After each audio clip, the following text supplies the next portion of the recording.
Hello मेरे प्यारे बच्चों, क्या हाल चाल। बढ़िया साहब, उम्मीद है आप सभी अच्छे होंगे और तैयारी जमकर चल रही होगी। तो बच्चों, आज के इस वीडियो में हम केमिस्ट्री में 7वें चैप्टर एल्कोहल, फिनॉल तथा ईथर का वन शॉट देखने वाले हैं। आपको बता दें बच्चों, ये चैप्टर बहुत ही ज्यादा खास है और वैसे भी आपके सेकंड केमिस्ट्री में जितने चैप्टर हैं सबके सब खास हैं। और इसमें अगर आप थोड़ा अपना दिमाग सही से नहीं चलाओगे, अपना दिमाग चौकन्ना नहीं रखोगे बच्चों, तो यूं समझिए ये ऊपर से निकलेगा। बट डोंट वरी, आज हम बहुत ही सिंपल तरीके से इस चैप्टर को भी निपटाने वाले हैं। ठीक, चलिए तो देख लेते हैं कि इस चैप्टर के अंदर कितने ज्यादा आपके इंपॉर्टेंट क्वेश्चन बन सकते हैं। उनको अपन बहुत ही सिंपल तरीके से देखेंगे। तो सबसे पहले थोड़ा समझ लेते हैं बच्चों चैप्टर का मतलब। एल्कोहल, फिनॉल और ईथर, ये सब होते क्या हैं? एल्कोहल क्या है, फिनॉल क्या है, ईथर क्या है, इनके बारे में जानते हैं। एल्कोहल, फिनॉल और ईथर, ये आपके चैप्टर का नाम है, ठीक है ना। ये चैप्टर का नाम है बच्चों। तो देखिए, एल्कोहल होता क्या है। एल्कोहल जब किसी हाइड्रोकार्बन में OH समूह जुड़ा हो तो उसे बोलते हैं एल्कोहल। ठीक, जैसे बच्चों कोई R है, ठीक है ना, R एल्किल ग्रुप हो सकता है। अगर OH समूह जुड़ा है तो वो क्या है, तो वो होगा एल्कोहल। ठीक, OH समूह जुड़ा है, एल्कोहल होता है। किसमें जुड़ा होता है, तो ये एल्किल ग्रुप में। R क्या है, एल्किल समूह है, चाहे methyl, ethyl, propyl, butyl, pentyl कुछ भी हो सकता है। ठीक है। और फिनॉल क्या होता है, तो फिनॉल जब बेंजीन में, ठीक, बेंजीन में बच्चों OH समूह जुड़ा हो, अगर बेंजीन में OH समूह जुड़ा होता है, ठीक, तब वो कहलाता है फिनॉल। तब क्या बनता है, फिनॉल। और ईथर क्या होता है, जब ऑक्सीजन में बच्चों ऑक्सीजन के दोनों ओर एल्किल ग्रुप जुड़े हों। ठीक, ऑक्सीजन के दोनों तरफ अगर एल्किल समूह जुड़े होते हैं, जैसे इधर भी R है और इधर भी R डैश लिख देते हैं।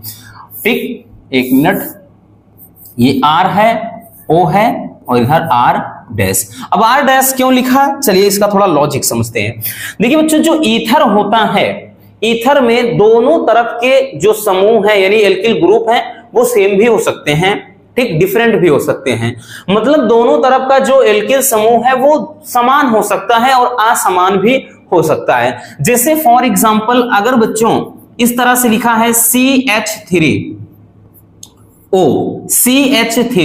तो इसे सममित ईथर कहते हैं। क्या बोलते हैं, सममित ईथर कहते हैं, क्योंकि इसके दोनों तरफ के जो एल्किल समूह है वो दोनों समान है, CH3 है। तो ये क्या होता है, ये सममित। कभी कभार पूछ लेता है कि सममित ईथर क्या होता है, तो याद रखना बच्चों कि जब, ठीक, ऑक्सीजन के दोनों तरफ के जो एल्किल समूह हो वो समान हो, सममित ईथर हो जाता है। ठीक, और असममित कब होता है बच्चों, तो असममित में दोनों अलग, जैसे इधर CH3, ठीक, O, और इधर हम C2H5 ले लें, है ना, इस तरह से।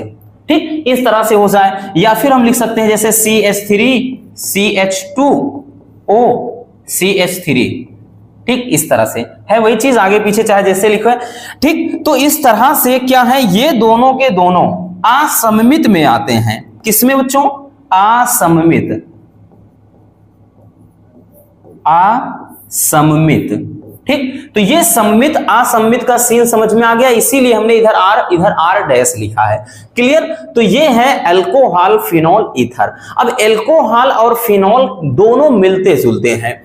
जैसे बच्चों अगर एल्कोहल में हम पूछ लें एल्कोहल के प्रकार, तो एल्कोहल के प्रकार में बात करते हैं तो इसमें बच्चों हाइड्रोजन परमाणुओं की संख्या के आधार पर जो एल्कोहल होता है वो कितने प्रकार का होता है, चलिए देखते हैं। मोनोहाइड्रिक एल्कोहल, एक मोनोहाइड्रिक एल्कोहल होता है, दूसरा होता है डाइहाइड्रिक एल्कोहल, उसके बाद एक ट्राइहाइड्रिक एल्कोहल। अगर इससे ज्यादा हो तो हम अगला लिख सकते हैं पॉलीहाइड्रिक एल्कोहल। ठीक, पॉलीहाइड्रिक एल्कोहल। अब देखिए इसका मतलब क्या है, मोनोहाइड्रिक एल्कोहल किसे कहते हैं, जब बच्चों क्या होता है कि एल्किल समूह में एक OH समूह जुड़ा हो, जैसे लिख लिया है CH3, इसके साथ एक OH समूह जुड़ गया है तो इसको बोलते हैं मोनोहाइड्रिक एल्कोहल। क्लियर हो गया? ये परिभाषा भी पूछता है बच्चों। अब सेम इसी तरह का फिनॉल में भी है, और फिनॉल में भी जब एक एल्कोहल मतलब एक OH समूह जुड़ा हो जाए फिनॉल में, तब उसे क्या मोनोहाइड्रिक फिनॉल कहेंगे। क्लियर? जैसे इस तरह से दोनों साथ में लेके सम चलेंगे, डोंट वरी, परेशान नहीं होना है। पहले समझ लेते हैं कि भाई ये कितने प्रकार के होते हैं ये चीज। अब उसके बाद डाइहाइड्रिक में दो मतलब OH समूह जुड़े हों, जैसे CH2 इसके साथ एक OH जुड़ गया और CH2 इसके साथ एक OH, तो इसके को डाइहाइड्रिक अल्कोहल बोलते हैं, डाइहाइड्रिक। ठीक इसी तरह इसमें भी आएगा, इसमें भी बच्चों हम क्या कर सकते हैं, यानी इसमें भी भाई एक OH समूह ये जोड़ दिया, एक OH समूह ये, ठीक फिनॉल में, तो ये डाइहाइड्रिक फिनॉल कहलाएगा। अब जैसे ट्राइहाइड्रिक अल्कोहल जब एल्किल समूह या फिर हम कह लें हाइड्रोकार्बन में 3 OH समूह जुड़े हों बच्चों, क्या हो 3 OH समूह हो, ठीक इस तरह से जब 3 OH समूह जुड़ जाते हैं तो इसको ट्राइहाइड्रिक अल्कोहल बोलते हैं। अब इसी तरह फिनॉल वाले में भी होगा, इसी तरह से फिनॉल वाले में भी होगा बच्चों, जैसे इस तरह से हम लिख दें, इस तरह से हम लिख दें, ठीक ये ऐसे करके हमने क्या किया 3 OH समूह जोड़ दिया इसमें फिनॉल में, तो ये क्या है ट्राइहाइड्रिक फिनॉल कहलाएगा। ठीक, अब पॉली कब लग सकता है, पॉली शब्द तब जुड़ता है जब 3 से अधिक हो जाए। ठीक, यहां पर भी जुड़ जाए, यहां पर 3 से अधिक, यानी जैसे इसमें 3 OH हैं और 3 से अधिक OH समूह जब जुड़ जाते हैं किसमें, एल्किल समूह में या फिर हाइड्रोकार्बन के साथ, तब वो कहलाता है पॉलीहाइड्रिक अल्कोहल। इतना समझ में आ गया बच्चों कि monohydric alcohol, dihydric alcohol, trihydric, poly. इसी तरह से हमने क्या बताया, इसमें भी आपका चलता है ठीक कि मोनोहाइड्रिक फिनॉल, ठीक monohydric phenol, dihydric phenol, trihydric phenol, और इससे ज्यादा एक और जुड़ जाए तो पॉलीहाइड्रिक फिनॉल चलता है। और ये रहा है आपका, इधर है ईथर। तो ये थोड़ा बेसिक चीजें हैं कि भाई अल्कोहल क्या होते हैं, फिनॉल क्या होते हैं, ईथर क्या होते हैं। क्लियर हो गया? इतना तो समझ में आ ही गया होगा। ओके, तो चलिए रसगुल्लों अब देखते हैं, हम इस चैप्टर की शुरुआत करते हैं सारे इंपॉर्टेंट क्वेश्चन को, क्योंकि वन शॉट है तो वन शॉट में जितने कम समय में इंपॉर्टेंट टॉपिक को लपेट सको वही वन शॉट होता है। तो चलिए इसको स्क्रीनशॉट अगर करना हो कर लीजिए।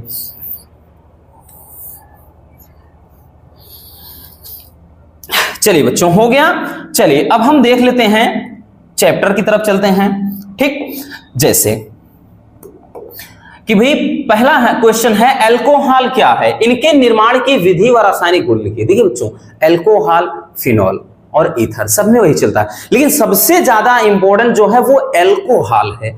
अल्कोहल और फिनॉल इसके ज्यादा इंपॉर्टेंट, मतलब इसमें देखिए अल्कोहल तो वैसे सबसे ज्यादा इंपॉर्टेंट है, लेकिन फिनॉल और ईथर भी है बट उतना नहीं जितना ये। इसलिए अल्कोहल का पूरा, भाई अल्कोहल क्या है, इसके निर्माण की विधियां, इसके रासायनिक गुण, इसका परीक्षण सब देखना पड़ेगा।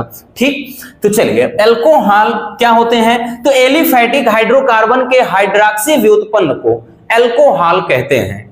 ठीक है, और इनका जो सूत्र होता है बच्चों वो ROH होता है।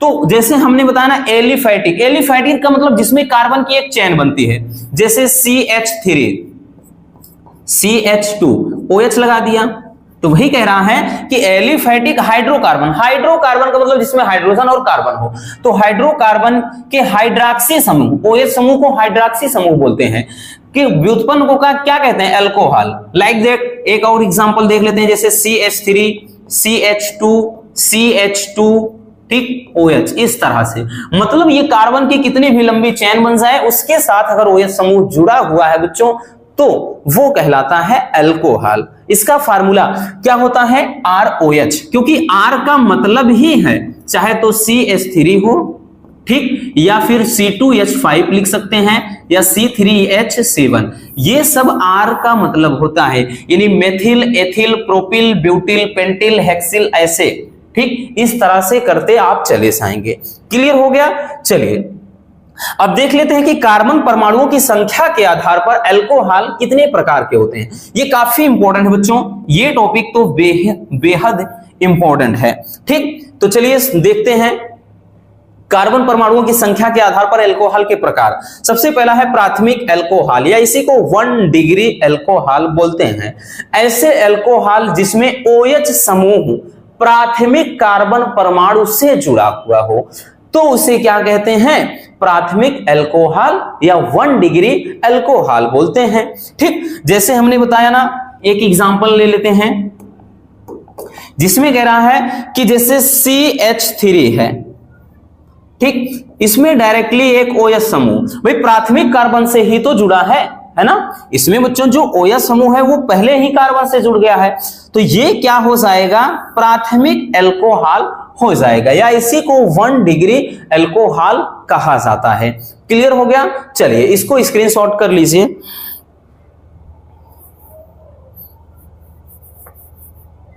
चलिए हो गया बच्चों। अब आते हैं नेक्स्ट टॉपिक पर। अगला है द्वितीयक अल्कोहल। देखिए द्वितीयक अल्कोहल क्या होते हैं बच्चों? तो ऐसे अल्कोहल जिसमें OH समूह द्वितीयक कार्बन परमाणु से जुड़ा होता है उसे द्वितीयक अल्कोहल या फिर 2 डिग्री अल्कोहल बोलते हैं। जैसे फॉर एग्जांपल अगर हम देखेंगे बच्चों CH3, ठीक, बाकी CH2, ठीक, CH2 यहां पर आपका एक OH CH3 CH OH CH3 इस तरह से। तो इसमें देखिएगा बच्चों ये क्या है, इसमें जो कार्बन है पहला है, दूसरा है, तीसरा, नंबरिंग करेंगे तो दूसरे पे है, तो भाई इसी को कहते हैं 2 डिग्री या द्वितीयक, क्या कहेंगे? द्वितीयक अल्कोहल बोलेंगे। ठीक, बस इतना सा लॉजिक है कि जब मतलब क्या होता है OH समूह द्वितीयक कार्बन परमाणु से जुड़ा हो, इधर से देखिए 1 2 3, इधर से भी 1 2 3 है ना, तो द्वितीयक कार्बन परमाणु से जुड़ा होता है तो उसे क्या बोलते हैं बच्चों? द्वितीयक अल्कोहल या 2 डिग्री अल्कोहल। बहुत ही ज्यादा इंपॉर्टेंट है, याद रखना। चलिए इतना हो गया। अब देख लेते हैं तृतीयक अल्कोहल। देखिए तृतीयक अल्कोहल क्या होते हैं? तो ऐसे अल्कोहल जिसमें OH समूह तृतीयक कार्बन परमाणु से जुड़ा हो, सीधी सी बात है बच्चों, तृतीयक कार्बन परमाणु से, लाइक दैट जैसे CH3, ठीक, CH2 CH, यहां पर OH लगा दिया, CH2 CH3। अगर हम देखेंगे इसमें OH समूह भाई पहला यहां पर ये पहला हो गया, दूसरा हो गया, ये तीसरा, इधर से भी नंबरिंग करेंगे पहला दूसरा तीसरा, तो तीसरे वाले पे OH समूह जुड़ गया है तो इसे क्या कहेंगे रसगुल्लों? इसे बोलेंगे 3 डिग्री या तृतीयक अल्कोहल। समझ में आया कि जब OH समूह प्राथमिक कार्बन परमाणु से जुड़ा हो तो उसे प्राथमिक अल्कोहल बोलते हैं, और जब OH समूह द्वितीयक कार्बन परमाणु से जुड़ा हो तो द्वितीयक अल्कोहल बोलते हैं बच्चों, और जब OH समूह तृतीयक कार्बन परमाणु से जुड़ा हो तो उसे तृतीयक अल्कोहल या 3 डिग्री अल्कोहल कहा जाता है। बस इतनी सी बात है। ओके, क्लियर हो गया? चलिए स्क्रीनशॉट कर लीजिए।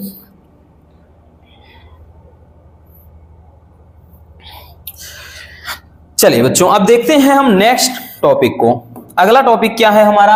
अगला है अल्कोहल के निर्माण की विधियां। सारे के सारे इंपॉर्टेंट है, फिर से बोल देते हैं बच्चों, हल्के में बिल्कुल मत लेना, क्योंकि जो क्वेश्चन पूछता है अल्कोहल के निर्माण की 2 विधियों का रासायनिक समीकरण लिखिए। फायदा ये है, हमने हिंदी इसलिए लिख दिया है बच्चों ताकि आपको दिक्कत ना हो रिवीजन में, है ना। डायरेक्टली भाई रिएक्शन भी लिख सकते थे लेकिन उससे थोड़ा प्रॉब्लम होगी आपको, और ये लिख दिया है तो आप इसको याद कर सकते हैं, क्योंकि ज्यादातर आपका जो केमिस्ट्री होता है सेकंड पार्ट में ओनली रिएक्शन ही लिखना होता है। क्या होता है जब, उसमें भी रिएक्शन, निम्न को कैसे प्राप्त करोगे उसमें भी रिएक्शन, और उसके बाद नेमिंग रिएक्शन जो होता है उसमें भी केवल रिएक्शन लिखना होता है। यानी सब में केवल और केवल जो अभिक्रिया होती है वो केवल समीकरण लिखना होता है, हिंदी नहीं लिखना होता है, और ना तो आपको वहां लिखना होगा। डायरेक्टली बोलेगा कि अल्कोहल के बनाने की 2 विधियों का रासायनिक समीकरण लिखिए, ऐसे क्वेश्चन करेगा।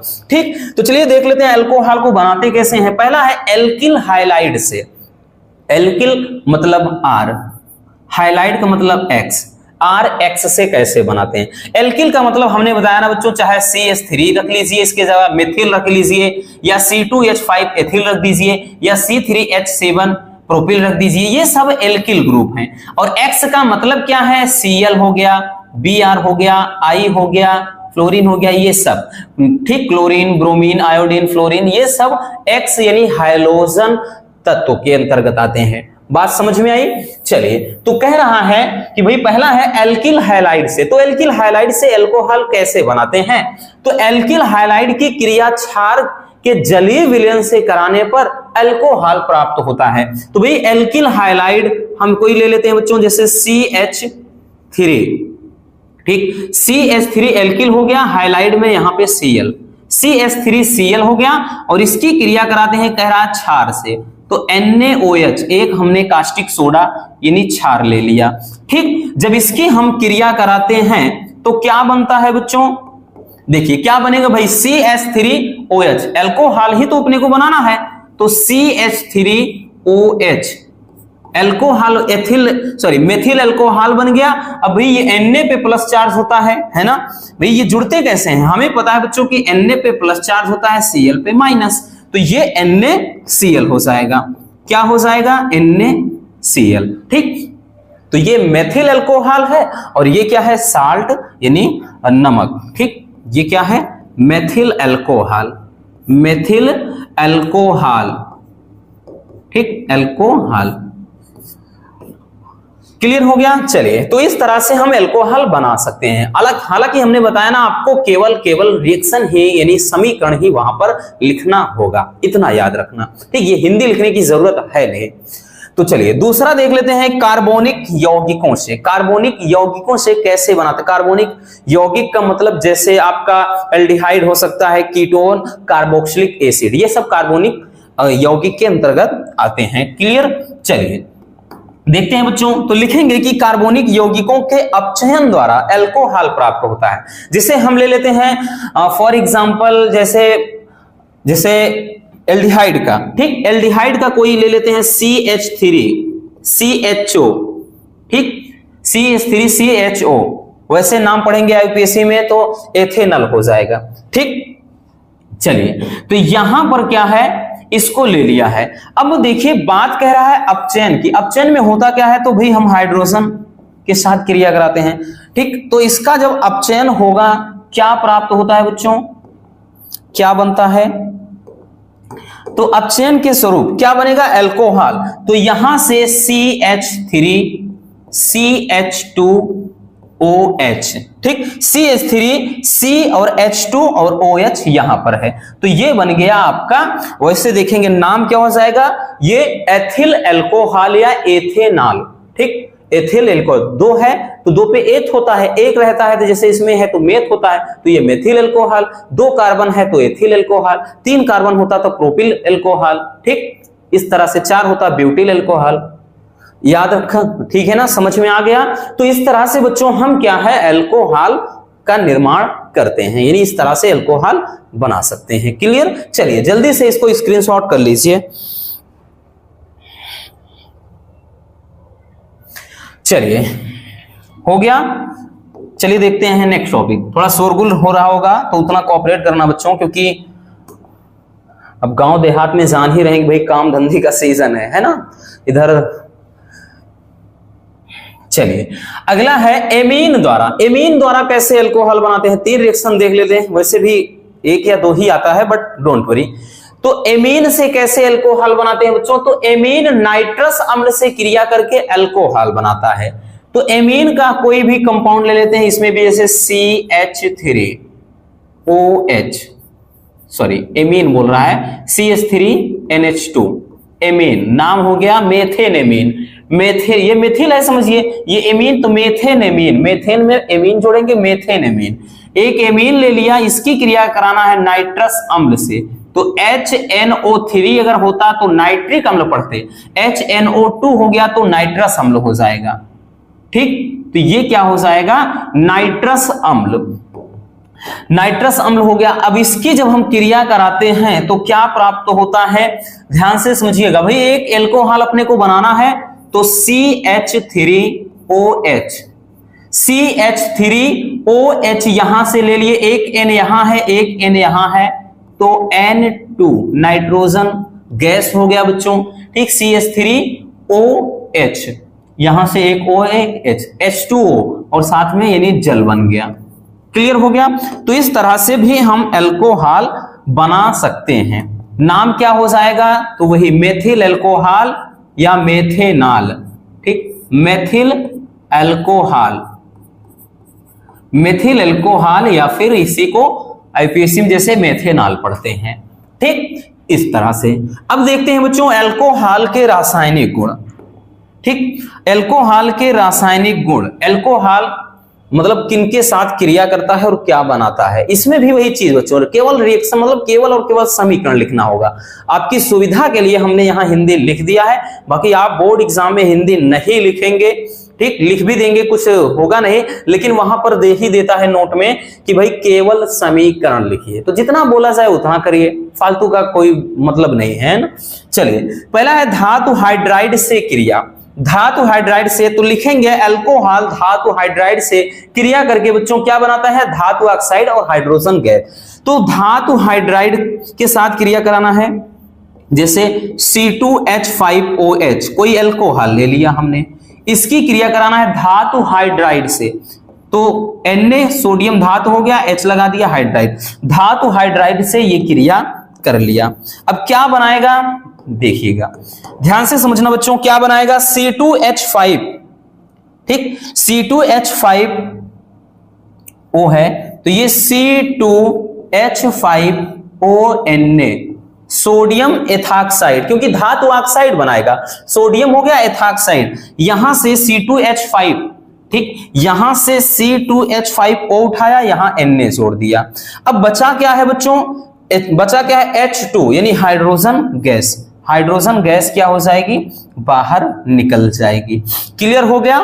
तो ये है अल्कोहल का रासायनिक गुण कि जब धातु हाइड्राइड से क्रिया करता है तो क्या बनता है, ये धातु ऑक्साइड, नाम हो जाएगा सोडियम एथॉक्साइड।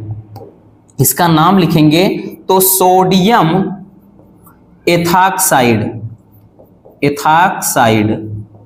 क्लियर भाई, CH3 होता सोडियम मेथॉक्साइड। इस तरह से बात समझ में आई बच्चों। चलिए, तो चलिए इसको भी जल्दी से स्क्रीनशॉट कर लीजिए।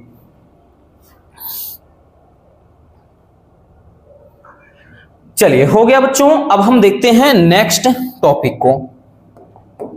अगला टॉपिक है,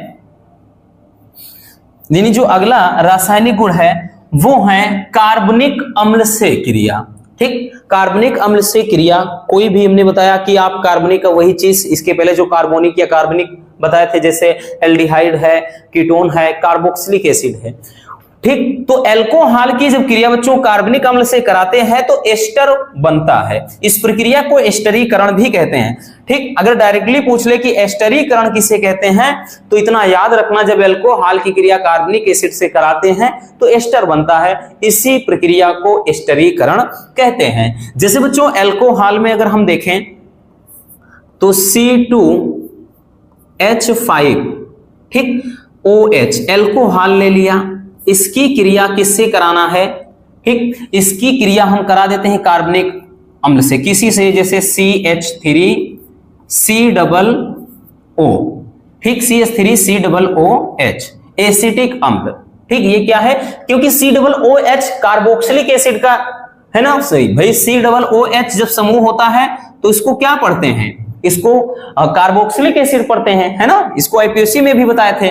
ये जब आपस में क्रिया करते हैं, जब इनकी क्रिया होती है बच्चों तो क्या प्राप्त होता है, ध्यान समझना, एस्टर बनता है।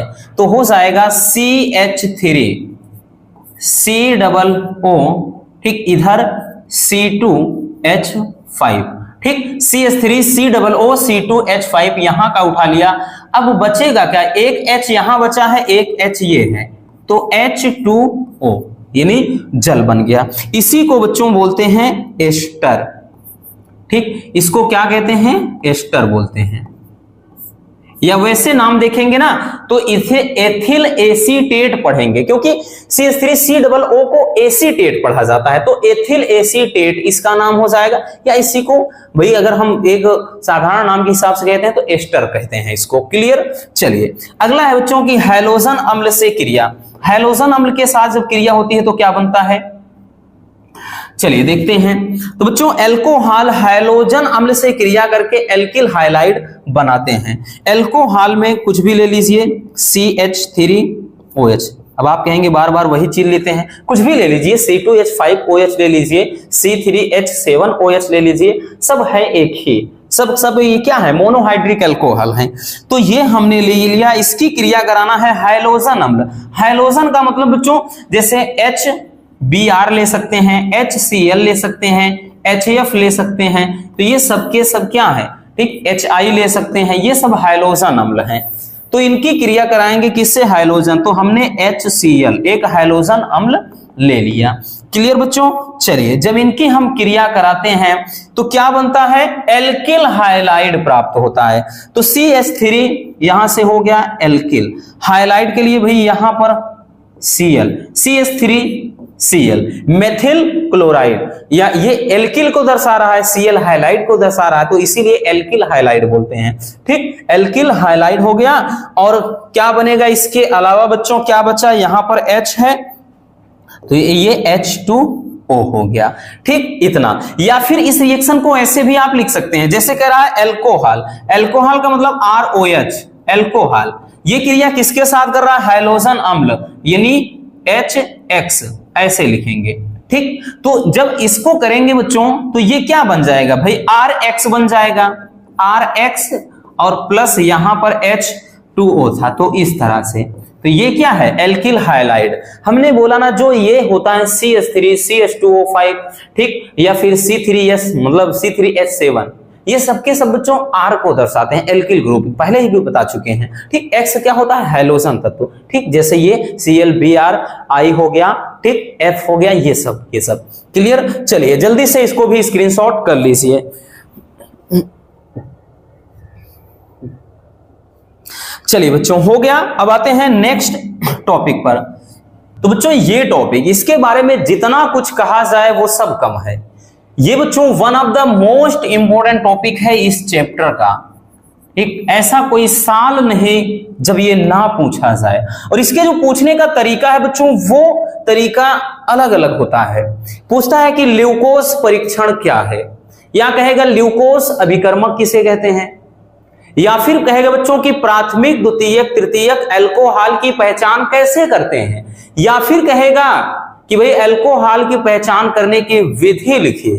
तो बच्चों इसके जो पूछने का तरीका है ना वो कई तरीके से पूछता है, आप बिल्कुल कंफ्यूज मत होइएगा। ठीक है रसगुल्लों, चलिए देखते हैं कि ल्यूकास परीक्षण होता क्या है, ल्यूकास अभिकर्मक क्या होता है।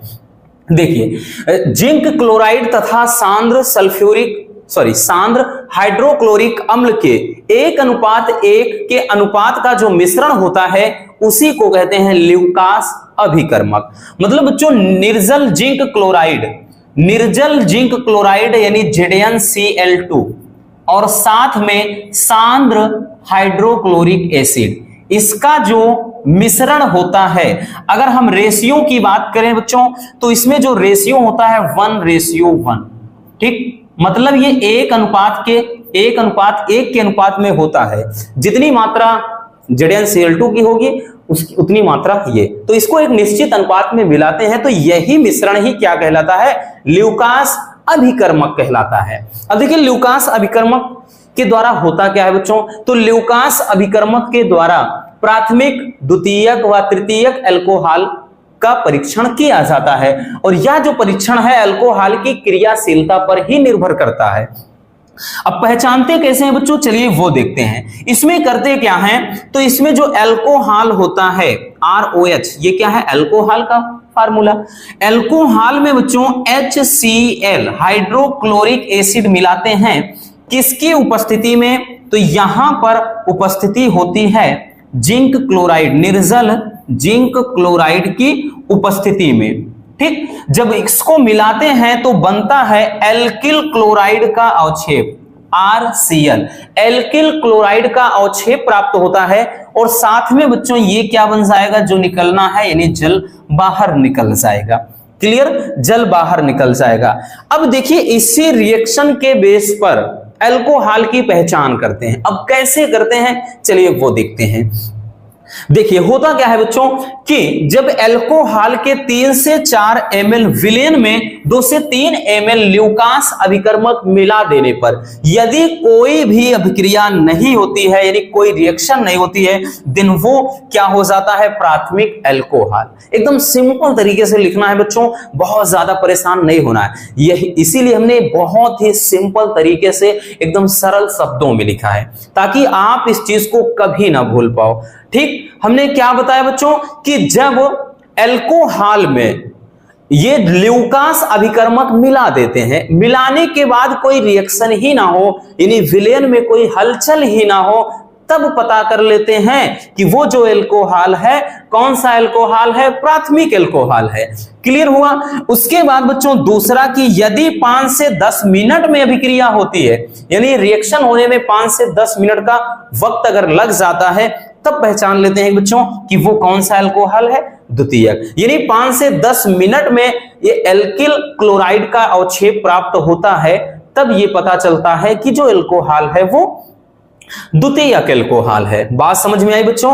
चलिए तीसरा क्या है कि यदि तुरंत ही अभिक्रिया होती है तो वो कौन सा अल्कोहल होगा रसगुल्लों, तृतीयक। मतलब जैसे ही अल्कोहल में ल्यूकास अभिकर्मक मिलाते हैं और तुरंत ही तत्काल रिएक्शन हो जाए, तत्काल ही बच्चों एल्किल क्लोराइड का अवक्षेप बन जाए, तब ये पता चलता है कि भाई ये जो अल्कोहल है वो कौन सा है, तृतीयक अल्कोहल। तो इस तरह से अल्कोहल का परीक्षण किया जाता है। बात समझ में आई ना, एकदम सिंपल सा लॉजिक है रसगुल्लों, टेंशन बिल्कुल नहीं लेना है। हमने क्या बताया कि जब अल्कोहल में ल्यूकास अभिकर्मक की कुछ बूंदें डाल देते हैं और कोई रिएक्शन ही ना हो तो वो प्राथमिक अल्कोहल हो, और जब रिएक्शन होने में 5 से 10 मिनट लग जाए तो कौन सा अल्कोहल, तो वो द्वितीयक अल्कोहल हो जाएगा, है ना, द्वितीयक। और उसके बाद यदि मिलाते ही तुरंत तत्काल ही रिएक्शन करने लगे, तत्काल ही क्या हो जाए बच्चों, हलचल हो जाए, यानी एल्किल क्लोराइड का अवक्षेप बन जाए, तब वो रिएक्शन कौन सी है, तब वो अल्कोहल कौन सा है, तृतीयक अल्कोहल। बात समझ में आई। चलिए तो फटाक से इसको स्क्रीनशॉट कर लीजिए, काफी ज्यादा इंपॉर्टेंट टॉपिक है, हम पहले ही बता चुके हैं, ठीक है ना। चलिए बच्चों इसको जल्दी से स्क्रीनशॉट कर लीजिए। ठीक,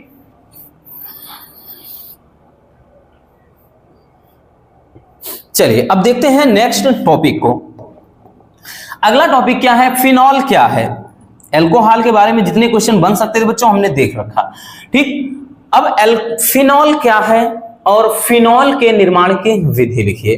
ठीक, इसमें भी पूछ लेगा कि फिनॉल के बनाने की किसी एक विधि का मतलब समीकरण लिखिए, केवल इतना कहेगा रासायनिक समीकरण लिखिए। तो फिनॉल क्या है, ऑलरेडी हम आगे देख चुके हैं बच्चों कि फिनॉल क्या होता है। तो बेंजीन के हाइड्रॉक्सी व्युत्पन्न को फिनॉल कहते हैं, बताने की जरूरत है नहीं, इसके पहले भी इसके बारे में बताया बच्चों। यानी कोई बेंजीन है, ठीक, और बेंजीन में अगर OH समूह जुड़ा हो, ठीक, बेंजीन को ऐसे भी लिखते हैं, बेंजीन में OH समूह जुड़ा हो तो वो क्या कहलाएगा, वो हो जाता है फिनॉल। बात समझ में आई बच्चों। ठीक,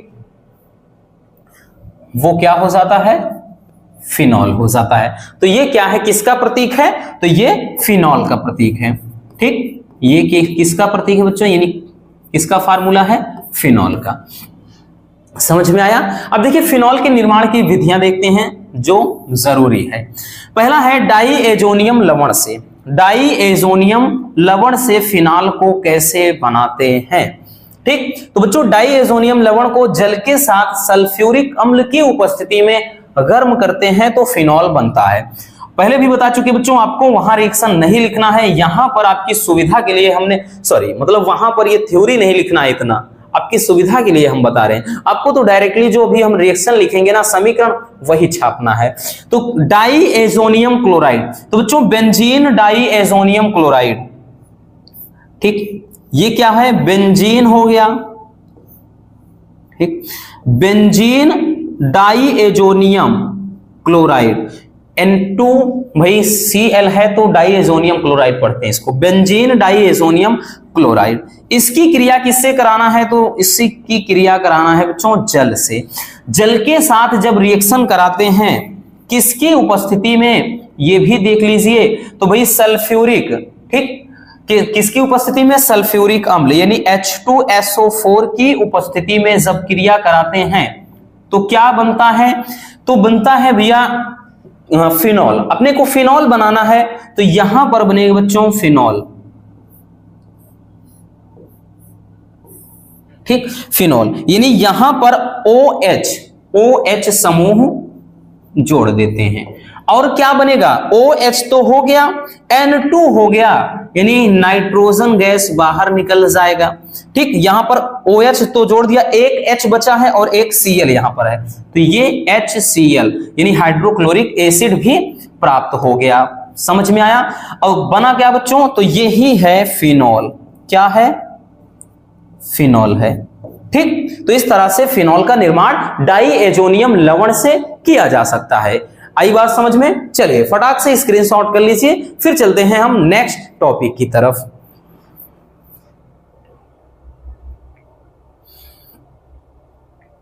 चलिए बच्चों अब देखते हैं अगला टॉपिक मतलब यानी जो अगली विधि है, तो हैलो एरीन से, ठीक, हैलो एरीन से कैसे बनाते हैं। हैलो एरीन का मतलब क्या होता है, जिसमें जो आपके जो एरीन वाली संरचना होती है ना, एक होता है एलिफैटिक, एक एरोमेटिक, ठीक। हैलो एल्केन और हैलो एरीन चैप्टर बताया था। हैलो एरीन में क्या होता है कि बेंजीन में हैलोजन तत्व जोड़ देते हैं तो हैलो एरीन बनता है। हैलो एल्केन में क्या होता है, हाइड्रोकार्बन में जब हैलोजन तत्व। तो हैलो एरीन से कैसे बनाते हैं फिनॉल, चलिए देखते हैं बच्चों कि क्लोरोबेंजीन NaOH के साथ क्रिया करके सोडियम फिनॉक्साइड बनाता है, जिसे जल द्वारा मतलब जिसे अम्ल द्वारा अपघटित करके फिनॉल बनाते हैं। बहुत ही सिंपल है बच्चों, ठीक। एकदम कहना दिमाग एकदम चौकन्ना रखिए, एकदम सिंपल है, सीधा सीधा दिमाग में घुसेगा, नहीं तो ऊपर से बाउंस कर जाएगा। और वैसे भी बच्चों ये सेकंड केमिस्ट्री अगर आप थोड़ा मेहनत नहीं करेंगे तो परेशान करेगी, बाकी आप देख ही रहे हैं कितना इजी है, ठीक। सब तरीका अपना होता है बच्चों की पढ़ने का तरीका।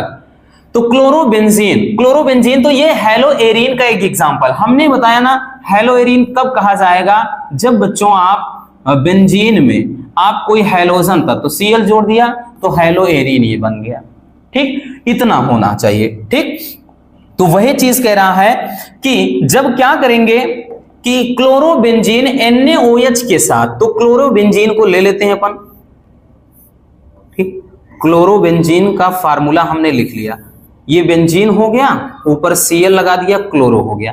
क्लोरोबेंजीन की क्रिया कराना है बच्चों क्षार के साथ, ये NaOH सोडियम हाइड्रोक्साइड, ये क्षार के साथ हमने क्रिया करवा दिया, तो ये क्या बनेगा बच्चों, तो सोडियम फिनॉक्साइड बनेगा, ठीक। सोडियम फिनॉक्साइड ये फेनिल की स्ट्रक्चर है, ठीक।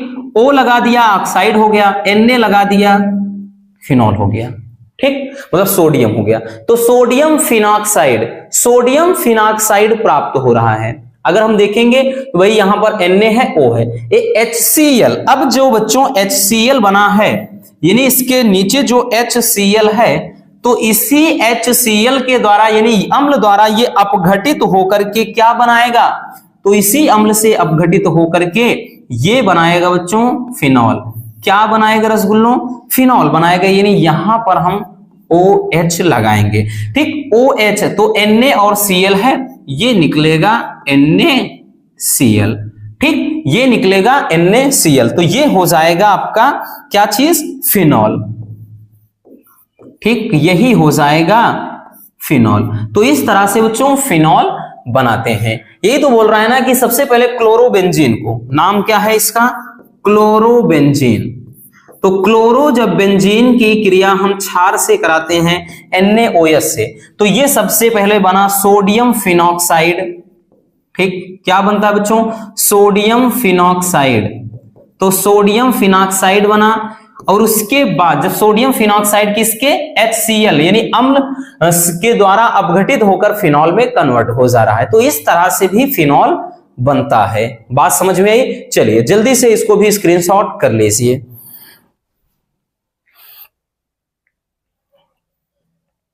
चलिए अब देखते हैं नेक्स्ट टॉपिक इस चैप्टर में। अगला टॉपिक क्या है? अगला टॉपिक है बच्चों थोड़ा कारण वाले प्रश्न है।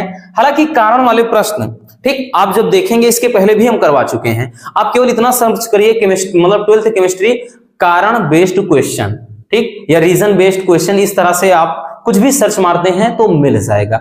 कारण संबंधी प्रश्न हमने बताया भी है, ठीक। तो देखिए कारण संबंधी प्रश्न में बच्चों इसमें कारण पूछता है, क्या कारण है। जैसे क्वेश्चन क्या है, फिनॉल की प्रकृति अम्लीय होती है क्यों, या फिनॉल अम्लीय प्रकृति को दर्शाता है क्यों, या क्या कारण है कि फिनॉल अम्लीयता को दर्शाता है, इस तरह से। या फिर पूछता है बच्चों कि फिनॉल को कार्बोलिक अम्ल क्यों कहते हैं। कई तरह से पूछ सकता है, लेकिन सबका मतलब एक ही है। तो देखिए सिंपल सी बात है बच्चों, जो फिनॉल है वो अम्लीय प्रकृति का होता है, इसी कारण इसे कार्बोलिक अम्ल भी कहते हैं। यानी फिनॉल को कार्बोलिक अम्ल क्यों कहते हैं, तो इसकी प्रकृति अम्लीय होती है इस कारण। और अम्लीय क्यों होती है बच्चों, तो इसका कारण यह है कि फिनॉल में जो OH समूह होता है वो ऋण विद्युतीय फेनिल समूह से जुड़ा होता है। ये जो होता है बच्चों ये ऋण विद्युतीय, ठीक, ये ऋण विद्युतीय ये फेनिल समूह है, और इसमें जो OH समूह जुड़ा होता है, ठीक, वो क्या होता है, जो OH समूह होता है ऋण विद्युतीय फेनिल समूह से जुड़ा होता है। यही कारण है, ठीक, ये क्या है पूरा का पूरा, ये जो फेनिल समूह है आपका, ये जो फेनिल समूह है बच्चों, ठीक, इसको पूरा फेनिल समूह बोला जाता है ना। फेनिल समूह मतलब जहां पे इस तरह से हो, ठीक, IUPAC में भी आप देख चुके हैं, ये फेनिल समूह कहलाता है। और ये पूरा का पूरा बच्चों ऋण विद्युतीय, ठीक, ये ऋण विद्युतीय लक्षण को बताता है, ठीक, ऋण विद्युतीय तो वही कारण है ना कि जो फिनॉल में OH समूह होता है वो ऋण विद्युतीय फेनिल समूह से जुड़ा होता है, इसी कारण इसकी प्रकृति अम्लीय होती है। और ये जब क्षार से क्रिया करता है तो हमेशा साल्ट बनाता है, ठीक। ये जो फिनॉल होता है जो अम्ल से जब क्रिया, मतलब ये जो क्षार से क्रिया करता है, क्योंकि अम्लीय प्रकृति होती है, और ये जब क्षार से क्रिया करेगा तो हमेशा साल्ट बनाएगा, लवण बनाएगा, इतना याद रखना, ठीक है। तो सिंपल सी बात है बच्चों, बस इतना कि इसका कारण यह है कि जो फिनॉल में OH समूह होता है वो ऋण विद्युतीय फेनिल समूह से जुड़ा होता है, इसी कारण इसकी प्रकृति अम्लीय होती है, बस और कुछ भी नहीं है। क्लियर? चलिए इसको स्क्रीनशॉट कर लीजिए। वैसे हमने इस क्वेश्चन को करवा दिया है ऑलरेडी 2 बार, चलिए इसलिए इस पर ज्यादा वक्त देंगे नहीं, ठीक। चलिए बच्चों नेक्स्ट क्वेश्चन, ईथर क्या है? ईथर क्या है और ईथर के निर्माण की विधियां व रासायनिक गुण लिखना है आपको। ईथर किसे कहते हैं? तो चलिए देखते हैं बच्चों, वह यौगिक जिनमें 2 एल्किल अथवा एरिल समूह एक ऑक्सीजन परमाणु से जुड़े होते हैं उन्हें क्या कहते हैं? ईथर कहते हैं, ठीक। उन्हें क्या बोलते हैं बच्चों? ईथर कहते हैं। तो इसके बारे में तो ऑलरेडी हम बता चुके हैं ना, हमने इसके पहले शुरू में ही बताया बच्चों, जब क्या होते हैं जैसे 2, ठीक, दो, इसमें अगर देखेंगे तो दोनों के दोनों एल्किल ग्रुप हैं, ठीक। फॉर एग्जांपल जैसे अगर हम इसमें देखेंगे तो इसमें हमने बताया ना, जैसे CH3O CH3 लिख सकते हैं, ठीक, या फिर हम बच्चों CH3 CH2O CH3 ऐसे लिख सकते हैं, ठीक, या फिर CH3 CH2O CH2, ठीक, CH2 CH3। तो ये हो जाता है आपका एल्किल ग्रुप वाला। इसमें अगर हम देखेंगे बच्चों तो दोनों तरफ एल्किल ग्रुप हैं, ठीक। और जिसमें कह रहा है कि 2 एल्किल अथवा एरिल समूह, अब एरिल समूह जुड़ जाएं, एरिल का मतलब है बच्चों बेंजीन वाला, फेनिल ग्रुप, ठीक, फेनिल समूह। जैसे अगर यहां पर इस तरह से भी जुड़ जाए, ठीक, इस तरह से एरिल समूह, ठीक, इस तरह से भी अगर जुड़ रहा है तब भी वो क्या होगा? ईथर ही होगा, ठीक, क्योंकि ये एलिफैटिक वाला है, ये एरोमेटिक स्ट्रक्चर है। इतना समझ में आ गया? तो ये चीज होता है।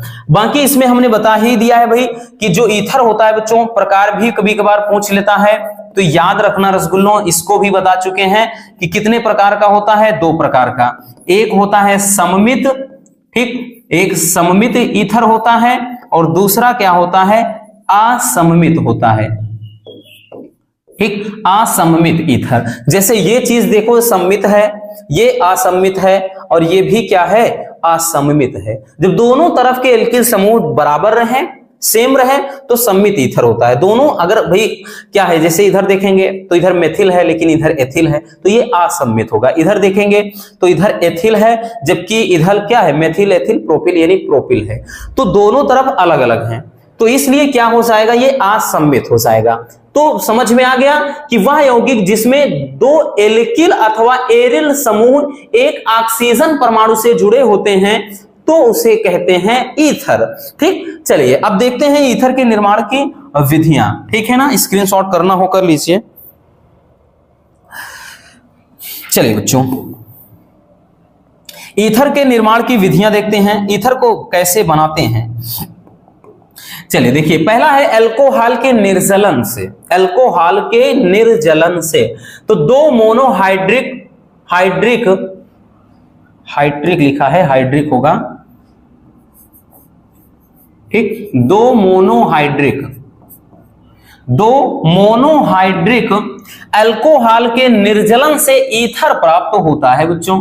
ठीक, अब 2 मोनोहाइड्रिक का मतलब हमने बताया दोनों के दोनों सेम ले लीजिए, चाहे आप CH3OH ले लीजिए एक, और एक क्या हो जाए जैसे C2H5OH ले लीजिए, हालांकि दोनों क्या है, मोनोहाइड्रिक है। तो जब इनकी हम क्रिया कराएंगे आपस में, जब इनकी रिएक्शन होगी तो ईथर बनेगा। ईथर बच्चों यहां पर CH3, ठीक, क्या बनेगा, ईथर बनेगा, यानी CH3 और ये एक O है तो O लगा लिया। अब इधर वाला C2H5 तो ईथर बन गया, और साथ में क्या बचेगा, देखिए C2 मतलब CH3O यहां से लिया और C2H5, ठीक, ये इधर से, तो H2O, तो क्या बन गया, जल बन गया। क्लियर हुआ, जल बन गया बच्चों। ठीक, ये क्या है, ईथर है। ठीक, तो ये वैसे देखेंगे तो ये एथिल मेथिल ईथर है, या फिर इसी को बोलते हैं जैसे हम एथॉक्सी मेथेन बोलते हैं। तो इस तरह से, तो आईपीएससी में नहीं घुसेंगे, आईपीएससी में जाना नहीं है अपने को, बस इतना याद रखो कि ईथर बन रहा है, क्योंकि ये क्या है, ईथर के निर्माण की विधियां हैं। बोलेगा ईथर के निर्माण की 2 विधियों का रासायनिक समीकरण लिखिए, तो अपने को केवल समीकरण लिखना, ये भी नहीं छापना है कि क्या कैसे बनता है। बात समझ में आई, ये तो आपकी सुविधा के लिए हम लिख दिए हैं। दूसरा है एथिल आयोडाइड से, तो एथिल आयोडाइड की क्रिया सोडियम एथॉक्साइड से कराने पर ईथर बनता है। ठीक, जैसे हम ले लेते हैं बच्चों एथिल आयोडाइड, ठीक, एथिल आयोडाइड यानी C2 एथिल आयोडाइड, ठीक, C2H5I एथिल आयोडाइड, इसकी क्रिया कराना है सोडियम एथॉक्साइड से, यानी C2H5ONA। ठीक, क्योंकि इसको देखिए ONA लिखा है, तो इसको यहां पर ध्यान दे समझना बच्चों, Na क्या है, सोडियम है, C2H5 तो ये एथॉक्साइड पढ़ा जाएगा, CH3O होता मेथॉक्साइड पढ़ते, इस तरह से। तो सोडियम एथॉक्साइड से इसकी जब क्रिया कराते हैं तो अपने को क्या मिलेगा, तो मिलता है बच्चों ईथर, ईथर मिलता है, यानी यहां से C2H5, यहां से C2H5 उठाइए तो हो गया C2H5O हो गया, और इधर से भी C2H5 है ना, C2H5 यहां से, क्योंकि ये धनात्मक है, ये पूरा ऋणात्मक पार्ट है, इसमें भी ये धनात्मक है, ये ऋणात्मक है, ये वाला इधर, ठीक, तो ये C2H5 यहां से लिया, एक O ये है, और उसके बाद C2H5 बचा क्या बच्चों, NaI सोडियम आयोडाइड, क्या बच गया, सोडियम आयोडाइड, ये भी क्या है, ठीक, ये भी ईथर ही है। ठीक, यानी ईथर बना है। अब कौन सा है भाई, वैसे देखेंगे कि तो डाई एथिल ईथर होगा, वैसे नाम एथॉक्सी एथेन होगा, ठीक, इस तरह से, तो इसमें नहीं जाना है। ठीक, बस इतना जानिए कि ये क्या है, ईथर बना है। चलिए, तो इसको भी बच्चों स्क्रीनशॉट फटाक से कर लीजिए।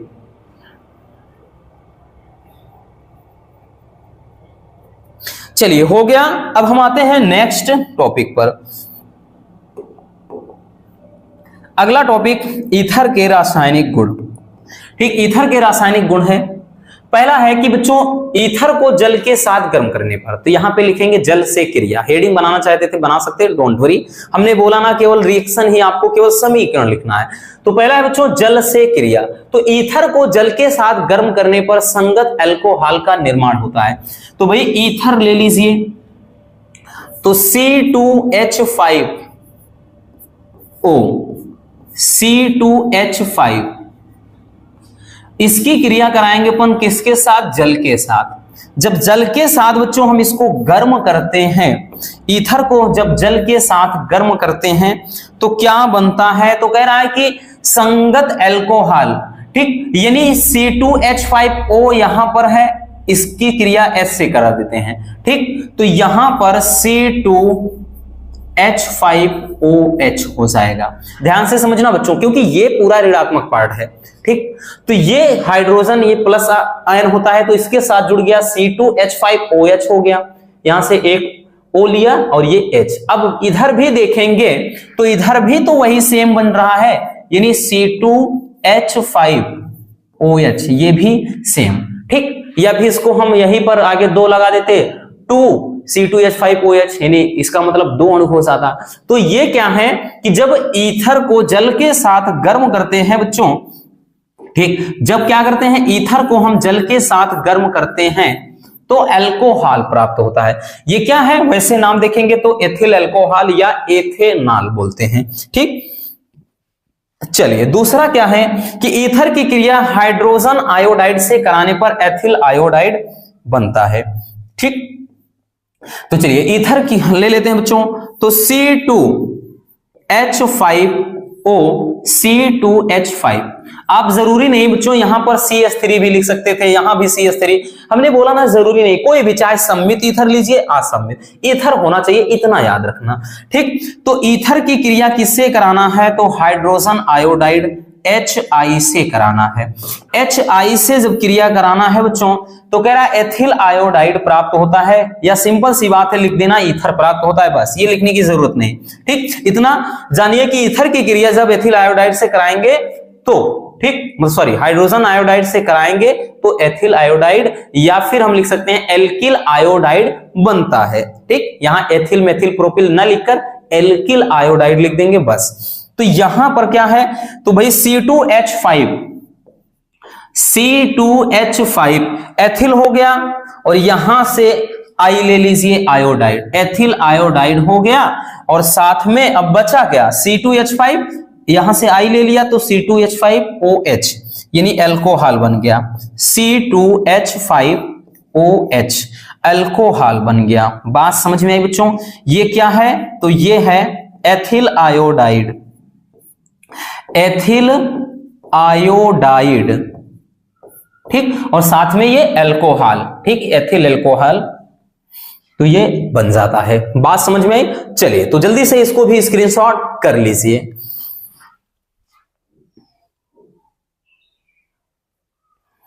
चलिए बच्चों, अब देखते हैं हम नेक्स्ट टॉपिक। अब जो अगला टॉपिक है वो इस चैप्टर का सबसे दमदार टॉपिक है, शानदार, मजेदार, दमदार। ठीक, चलिए तो देखते हैं। पहला है विलियमसन संश्लेषण। विलियमसन संश्लेषण मोस्ट इंपॉर्टेंट टॉपिक है। ठीक, ये ऐसा नहीं कि बस एक सेट, ये तो भाई 3-3 सेट में, 4 सेट में, 5 सेट में, सब में लगातार पूछता है। क्योंकि बच्चों जो आपके नेमिंग रिएक्शन है, ठीक, इतने सेट बनते हैं, 5 से 7 सेट बनते हैं, हर चैप्टर में 4 से 5 इंपॉर्टेंट रिएक्शन है। इस तरह से टोटल इंपॉर्टेंट रिएक्शन की बात करें तो कम से मतलब ज्यादा नहीं, 20 से 25 मोस्ट इंपॉर्टेंट है। तो वही सब में अगर 2 से 3 दिया तो हो गए ना 21-22, तो इससे हो गए 7 सेट बने। इसलिए बच्चों ये क्या होते हैं, सबके सब जो होते हैं, मान लेते हैं जैसे ये कम से कम 2 से मिनिमम 2 सेट में तो आता ही है, बाकी 3 सेट में भी, 4 सेट में भी पूछ सकता है, बाकी 1 सेट में तो जरूर दिखाई पड़ेगा। ठीक, तो विलियमसन संश्लेषण होता क्या है बच्चों, देखिए जब एल्काक्साइड को एल्किल हाइलाइड के साथ गर्म करते हैं तो ईथर प्राप्त होता है। ठीक, इस अभिक्रिया को विलियमसन संश्लेषण कहते हैं। यानी ईथर बनाने की एक और विधि अपने को मिल गई। अगर भाई ईथर बनाना है तो हम विलियमसन संश्लेषण के द्वारा भी ईथर बना सकते हैं। इसमें क्या कह रहे हैं बच्चों की एल्काक्साइड, तो यहां पर हम क्या है, कोई एल्काक्साइड RONA जैसे धातु ऑक्साइड ले लिया है कोई, एल्काक्साइड की क्रिया एल्किल हाइलाइड से यानी HI से, ठीक, एल्किल हाइलाइड कह रहा है यानी RX से, एल्किल हाइलाइड से कराते हैं। ठीक, दो तरीके से, यानी ये एक फार्मूला समझिए ये है, इससे कराते हैं तो ईथर बनता है। यानी R यहां से ले लिए रसगुल्लों, एक O है और एक R यहां से हो गया, और प्लस क्या बचा, NaX बन गया, सोडियम हाइलाइड। ठीक है ना। बाकी वैसे अगर देखेंगे कोई कंपाउंड इसके स्थान पर रख कर देखते हैं तो जैसे क्या बनेगा, भाई यहां पर एल्किल है, एल्किल ग्रुप है तो भाई कुछ भी ले लेते हैं, जैसे CH3 हम ले लिया बच्चों, CH3ONA, ठीक, CH3ONA हो गया, और उसके बाद यहां पर भी CH3 हाइलाइड यानी X के स्थान पे कुछ भी ले लेते हैं, Cl ले लेते हैं, I ले लेते हैं, Br ले लेते हैं, कुछ भी लीजिए। ठीक, जब इसकी क्रिया हम कराते हैं, जब इसकी क्रिया कराएंगे बच्चों तो क्या बन जाएगा, ध्यान से समझना, ईथर बनाना है अपने को, तो CH3 ये वाला इधर से उठाया, एक O है O, और CH3 यहां से तो CH3 हो गया, और साथ में क्या बना बच्चों, साल्ट बन गया NaCl। तो ये क्या बन गया आपका, ये बन गया ईथर। ठीक, ये क्या बन गया, ईथर। वैसे नाम में अगर देखेंगे तो ये क्या है, डाइमेथिल ईथर। ठीक, क्योंकि दो बार है तो डाइमेथिल हो गया, डाइमेथिल ईथर है। ठीक, वैसे भी आईपीएससी में देखेंगे तो मेथॉक्सी मेथेन, बाकी जरूरत है नहीं। ठीक, ये सब नाम की, केवल इतना जानिए कि ईथर बनता है। बात समझ में आई। तो ये है बच्चों विलियमसन संश्लेषण, और वहां पर भी, इसमें भी बच्चों यही फायदा है कि इसमें भी आपको हिंदी नहीं लिखना रसगुल्लों, बोर्ड एग्जाम में आपको हिंदी बिल्कुल लिखने की जरूरत है ही नहीं। वहां पर पूछेगा कि भाई विलियमसन संश्लेषण विक्रिया, कोष्टक में लिख देगा कि अब मतलब केवल समीकरण। ठीक, व्याख्या करने की कोई जरूरत है नहीं, केवल समीकरण, इतना याद रखना।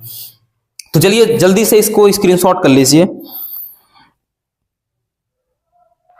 चलिए बच्चों हो गया। अब हम आते हैं नेक्स्ट रिएक्शन पर। अगली अभिक्रिया राइमर टीमन अभिक्रिया, या इसी को रीमर टीमन बोलते हैं। राइमर टीमन कहे या रीमर टीमन कहे, दोनों सेम है रसगुल्लों। ठीक, तो राइमर टीमन या रीमर टीमन अभिक्रिया क्या होती है कि जब फिनॉल में क्लोरोफॉर्म मिलाकर NaOH के साथ 333 केल्विन ताप पर गर्म करते हैं बच्चों, तो सैलिसिल एल्डिहाइड बनता है, और इस अभिक्रिया को ही रीमर टीमन अभिक्रिया कहते हैं। अब हमने बताया ना कि आपको इतना व्याख्या करने की जरूरत है नहीं, वहां पर केवल और केवल आपको समीकरण लिखना होगा, केवल रासायनिक समीकरण जो हम लिखने चल रहे हैं, इसलिए लिख दिया ताकि आप बच्चों याद कर सके इसको रट के। ठीक, रट्टा मारिए, कैसे भी करिए बच्चों, करना तो पड़ेगा ही, क्योंकि ये 100% पूछे जाने वाले टॉपिक होते हैं। तो बच्चों फिनॉल है, फिनॉल में, ठीक, फिनॉल की क्रिया बच्चों किसके साथ कराते हैं, तो सबसे पहले अपन क्या लेते हैं, फिनॉल। ठीक, फिनॉल, तो फिनॉल की क्रिया बच्चों, फिनॉल में, फिनॉल है तो ये OH लगाना पड़ेगा। फिनॉल की क्रिया क्लोरोफॉर्म CHCl3, क्लोरोफॉर्म, फिनॉल की क्रिया क्लोरोफॉर्म के साथ, ठीक, यानी क्लोरोफॉर्म मिलाएंगे और साथ में NaOH सोडियम हाइड्रोक्साइड भी मिलाएंगे बच्चों। तो जब ये मिला करके गर्म करते हैं तो कंडीशन क्या होनी चाहिए, तो भाई जब गर्म करते हैं तो 333 केल्विन ताप होता है, 333 केल्विन ताप पर गर्म करते हैं तो सैलिसिल एल्डिहाइड बनता है। ठीक, क्या बनता है, सैलिसिल एल्डिहाइड। ठीक, ये OH, एल्डिहाइड जहां आ गया, एल्डिहाइड का मतलब ही होता है बच्चों CHO। तो CHO जोड़ दिया। ठीक, एल्डिहाइड OH है, यहां पर CHO, CH एक O यहां से निकाल दिया। अब देखिएगा Na है और Cl है, इसका मतलब है डेफिनेटली बच्चों साल्ट बनेगा। NaCl यानी लवण तो बनना तय है रसगुल्लों, और साथ में जब H है OH है तो भाई जल भी बनेगा, बिल्कुल बनेगा बच्चों। ठीक, ये चीज हो जाता है, लेकिन इस रिएक्शन को थोड़ा बैलेंस करना पड़ेगा। आई थिंक ये बैलेंस है नहीं, हाँ बिल्कुल संतुलित नहीं है बच्चों। देखिए 3 Cl यहां पर है, यहां पर रसगुल्लों Cl एक है, इकलौता है, तो अपन 3 लगा देते हैं। अब जब 3 Na हो गया, सोडियम हो गया बच्चों, तो 3 सोडियम भी तो करना पड़ेगा। बात समझ में आई? चलिए ऑक्सीजन देख लेते हैं, तो भाई 2 है 1 है। ठीक, हाइड्रोजन देखते हैं, 3 1 4 हो गया, तो 1 2 1 मिनट देख लेते हैं सब कुछ। एक O है और 3 1 4 हो गया, 1 2 1 3 नहीं होगा, यहां पर 2 लगाना पड़ेगा। ठीक, अब बराबर है, अब बात बराबर है, तो ये क्या बन जाएगा बच्चों? ये बन जाएगा आपका सैलिसिल एल्डिहाइड। इसका नाम क्या है? Salicyl aldehyde. Salicyl aldehyde. ठीक, सैलिसिल एल्डिहाइड ये प्राप्त होता है। क्लियर हो गया? मोस्ट इंपॉर्टेंट रिएक्शन है बच्चों राइमर टीमन अभिक्रिया या रीमर टीमन अभिक्रिया। ठीक, चलिए जल्दी से इसको भी स्क्रीनशॉट कर लीजिए।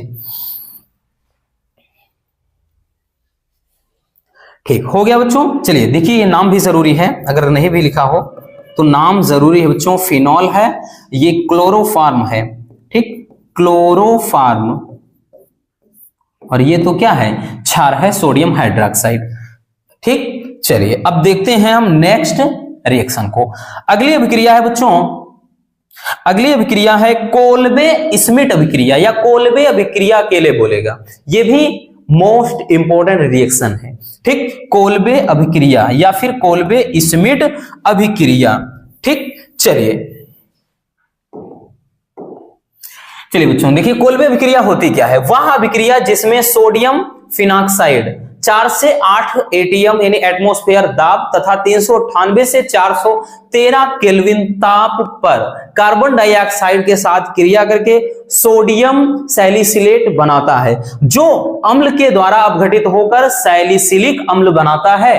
तो इस अभिक्रिया को बच्चों क्या कहते हैं? कोल्बे अभिक्रिया कहते हैं। अब हमने बोला ना कि ये आप मत देखिए जो हिंदी में इतना छपा है, क्योंकि आपको वहां पर ये रामायण ये गाथा लिखना नहीं है। हम बार बार ये चीज बता रहे हैं रसगुल्लों, आपको वहां पर ये नहीं लिखना है, केवल और केवल जो समीकरण हम लिखते हैं वही लिखना है।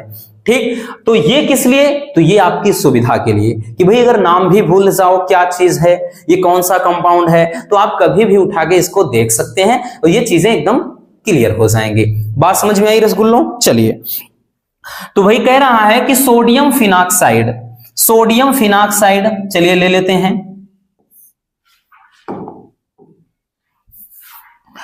ठीक, सोडियम फिनॉक्साइड,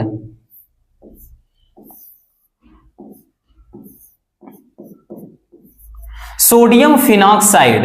ठीक, किसकी उपस्थिति, मतलब ये इतना क्या है, इतनी परिस्थितियां हैं, इस CO2 के साथ क्रिया करेगा। CO2 के साथ जब क्रिया करता है बच्चों, किसकी उपस्थिति में? तो यहां पर दे रखा है 4 से, ठीक पहले ऊपर टेम्परेचर लिखेंगे, 398 से 413 केल्विन ताप पर और 4 से 8 एटीएम यानी वायुमंडल दाब पर जब क्या है CO2 के साथ क्रिया करता है तो सोडियम सैलिसिलेट बनता है। ठीक, सोडियम सैलिसिलेट बनता है। ठीक, यहां पर O सोडियम सैलिसिलेट, एक मिनट, यहां पर OH हो जाएगा बच्चों, और ये sodium salicylate COONA, sodium salicylate, sodium salicylate बनता है। ठीक, अब सोडियम सैलिसिलेट बन गया, उसके बाद क्या बनेगा ध्यान से समझना। और ये जो है ये कह रहा है कि HCl के द्वारा ये HCl यानी हाइड्रोक्लोरिक अम्ल के द्वारा फिर से अपघटित किसमें हो जाएगा? तो ये अपघटित हो जाएगा आपका, एक मिनट, ठीक, चलिए, ये अपघटित किसमें हो जाएगा? तो ये अपघटित आपका हो जाएगा बच्चों सैलिसिलिक अम्ल में, ठीक, COOH हो जाएगा। ये सैलिसिलिक अम्ल हो जाएगा, यहां पे COOH यहां से ले लिया, अब Na और Cl, ये फिर NaCl बाहर निकल गया। क्लियर हो गया? तो इस तरह से बच्चों ये जो रिएक्शन होती है इसका नाम क्या होता है? कोल्बे स्मिट अभिक्रिया। ये क्या है? तो इसे बोलेंगे बच्चों सोडियम फिनॉक्साइड, ठीक, सोडियम फिनॉक्साइड, ये सोडियम फिनॉक्साइड है, ठीक। और ये क्या है? तो ये है आपका सैलिसिलेट, सोडियम सैलिसिलेट, ठीक। ये क्या है? Sodium salicylate, sodium salicylate, sodium salicylate हो गया। क्लियर? अब उसके बाद फिर ये HCl के द्वारा अपघटित होकर ये बना रहा है मतलब सैलिसिलिक अम्ल, सैलिसिलिक अम्ल, ठीक। तो ये आपकी रिएक्शन हो जाती है जब सोडियम फिनॉक्साइड को 398 से 413 केल्विन ताप पर या 404 से 8 वायुमंडल दाब पर जब इसे CO2 यानी कार्बन डाइऑक्साइड के साथ गर्म करते हैं तो सबसे पहले सोडियम सैलिसिलेट बनता है, ठीक। सोडियम सैलिसिलेट बन जाता है, क्योंकि बच्चों देखिए यहां से Na हटाया तो ये यहां Na हो गया, और यहां पर COO है तो ये COO हो गया, और चूंकि बच्चों हर कार्बन पर हाइड्रोजन होता है तो ये AH जुड़ गया है। अब ये चीज फिर से जब इसके साथ क्रिया करता है HCl के साथ, तो यहां पर Na के स्थान पर ये क्या हो गया? यहां पर जुड़ गया H। अब यहां से Na निकला, ये Cl है, तो ये NaCl यानी साल्ट या फिर लवण बाहर निकल हो गया। क्लियर हो गया? तो इस तरह से हो जाएगा आपका कोल्बे स्मिट अभिक्रिया। तो बस आज के इस वीडियो में इतना ही। उम्मीद है बच्चों ये वीडियो बेहद हेल्पफुल रही होगी आप सभी के लिए, और इस टॉपिक में मतलब इस चैप्टर में जितने भी इंपॉर्टेंट टॉपिक थे सबको हमने कवर करवा दिया है। भाई मैं भी हो सकता है इधर उधर, लेकिन बच्चों वन शॉट है तो वन शॉट में अपने को वही देखना है जो पेपर में आएगा, ठीक, यानी जो मोस्ट इंपॉर्टेंट है। तो इस तरह से आप बहुत ही सिंपल तरीके से इसका निपटारा कर सकते हैं। तो मिलते हैं किसी और ऐसे शानदार टॉपिक के साथ। अगर वीडियो पसंद आई हो तो प्यार से एक लाइक कर देना, और नए हैं तो चैनल को सब्सक्राइब जरूर कर लीजिए। Love you, bye bye, take care. और हाँ, एक प्यारा सा कमेंट करना बिल्कुल मत भूलिए, और इसको स्क्रीनशॉट कर लीजिए।